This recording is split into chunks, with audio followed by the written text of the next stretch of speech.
Kegagalan dalam pembuatan kolam renang dapat berdampak ke semua aspek.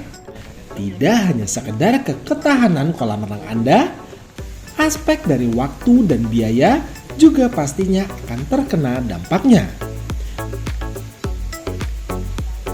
Kegagalan dalam pembuatan kolam renang pastinya wajib dilakukan renovasi agar fungsi dari kolam renang dapat berjalan sesuai dengan sebagaimana mestinya.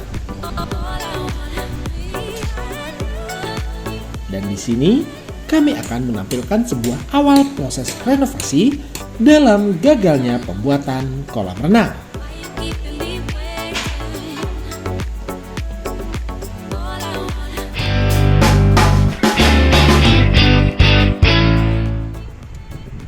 Kegagalan dalam pembuatan kolam renang merupakan hal yang sangat dihindari dalam pembuatannya.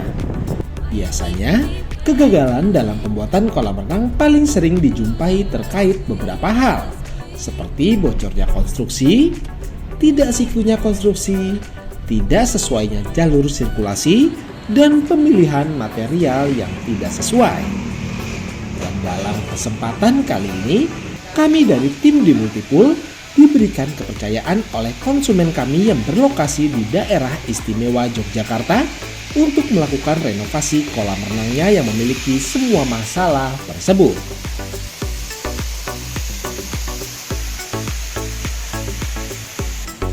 Dari awal kedatangan ke lokasi di mana kolam renang berada, kami dari tim di Multipool disambut oleh owner dari kolam renang ini. Di sini, kami menggali informasi terkait permasalahan yang terjadi sebenarnya pada kolam renang, seperti batas terakhir air saat kolam renang bocor, sirkulasi kolam renangnya, serta bentuk kolam renang yang ternyata setelah diperhatikan dengan teliti memiliki bentuk yang tidak simetris dan tidak siku. Setelah sedikit berbincang dengan owner, kami selanjutnya langsung menuju ke kolam renang untuk memperhatikan dan menilai kondisi sebenarnya pada kolam renang.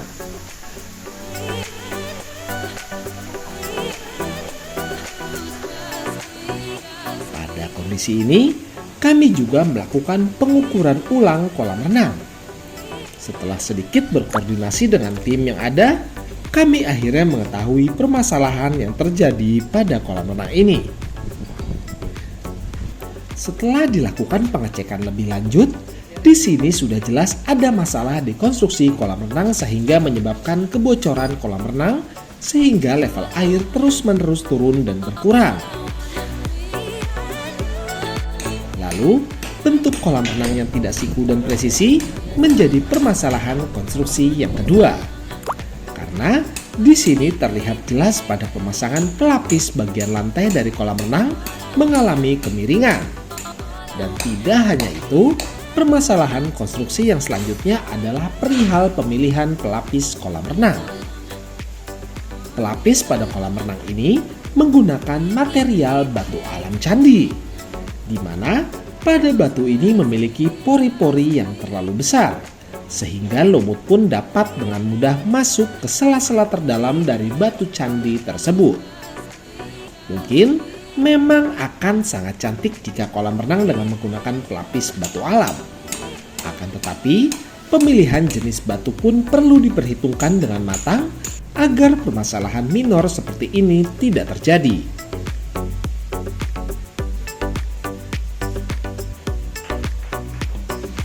Dari segi kesalahan sirkulasi, kami menemukan beberapa poin pula, seperti bentuk bibir kolam dan gutter yang tidak sesuai dengan sebagaimana mestinya, letak dan posisi jalur main drain, serta kolam jacuzzi yang hanya mengandalkan sebuah inlet.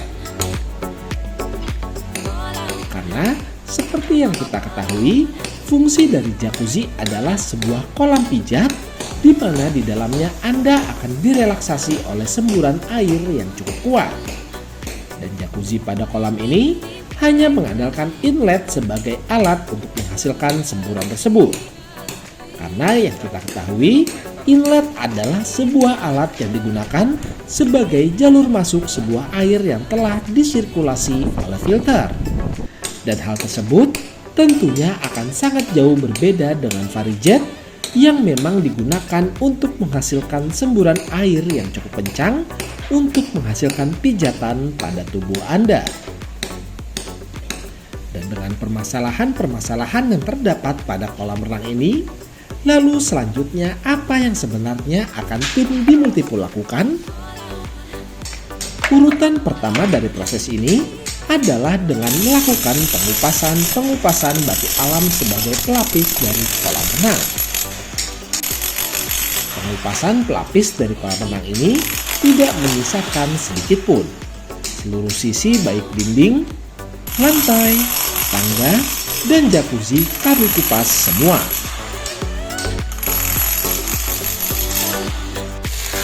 Seperti yang terlihat di dalam video, kondisi batu pelapis dari kolam renang ini sudah terlihat berubah warna.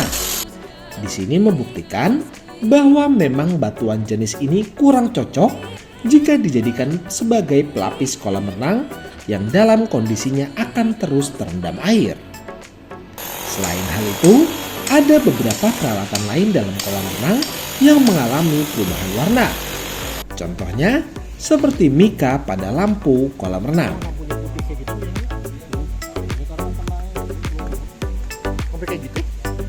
Kondisi batuan yang sudah mulai berubah warna karena adanya ketidakcocokan pada penggunaan kolam, kami kupas seluruhnya. Dan seluruh batu pelapis yang sudah terkupas seluruhnya tidak akan digunakan kembali untuk proyek selanjutnya. Pengupasan pada pelapis kolam renang kami kerjakan sampai dengan terangkatnya lapisan batuan alam dan plesteran dari kolam renang ini. Sehingga beton sebelumnya dari kolam renang ini akan terlihat. Untuk membantu mengerjakan itu semua, kami di sini dibantu dengan 4 orang tenaga pekerja dengan menggunakan peralatan pahat, palu, dan sebuah mesin drill untuk mempercepat proses pengupasan ini.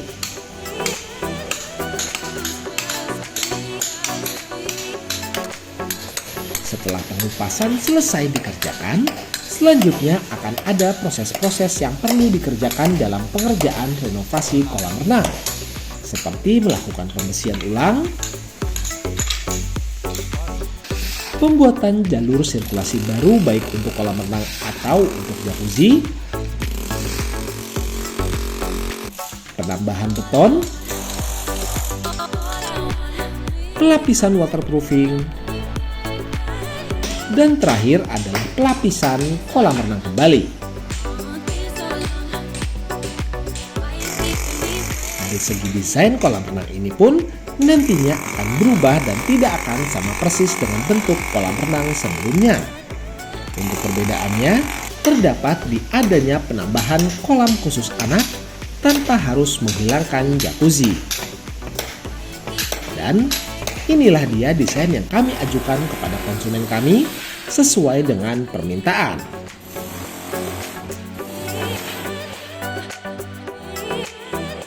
Untuk desain awal seperti ini masih bersifat sementara dan berkemungkinan masih dapat berubah. Contohnya seperti berubahnya posisi overflow, penambahan tangga konstruksi, penambahan waterfall, atau perubahan-perubahan minor lainnya.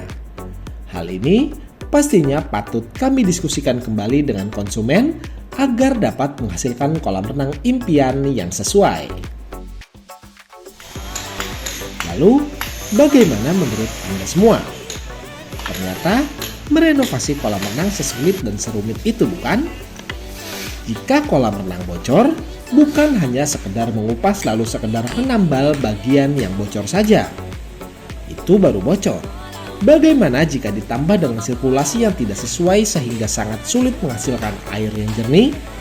Atau bahkan bentuk kolam renang yang miring? Itulah mengapa tak bosannya kami memberitahukan kepada Anda jika memang ingin membuat kolam renang dengan menggunakan jasa kontraktor, baiknya gunakan kontraktor yang memang berpengalaman di bidang perkolam renangan dan harus memiliki rekam jejak serta portofolio yang jelas. Jangan terlalu tergiur harga yang miring. Anda perlu memastikan lagi material yang akan digunakan. Karena kontraktor yang profesional dan bertanggung jawab pastinya akan mencantumkan material yang akan digunakan pada RAB yang akan diberikan kepada Anda. Selain itu, gambar kerja dan time schedule juga merupakan dua dokumen pelengkap sehingga Anda bisa memantau progres dan pekerjaan yang sedang dilakukan. Terima kasih telah menyaksikan video kami. Jangan lupa untuk bantu support kami dengan cara klik tombol like, subscribe, dan tekan tombol loncengnya, serta bagikan video ini agar channel ini dapat terus berkembang dan dapat terus membagikan manfaat untuk Anda semua. Sampai bertemu di video kami berikutnya dalam The Multipool Channel. Sampai jumpa. Jika Anda membutuhkan jasa pembuatan ataupun renovasi kolam renang yang berkualitas dan juga bergaransi, Anda dapat menghubungi kami di nomor berikut. Atau Anda dapat menghubungi kami di kontak yang terdapat pada deskripsi video di bawah.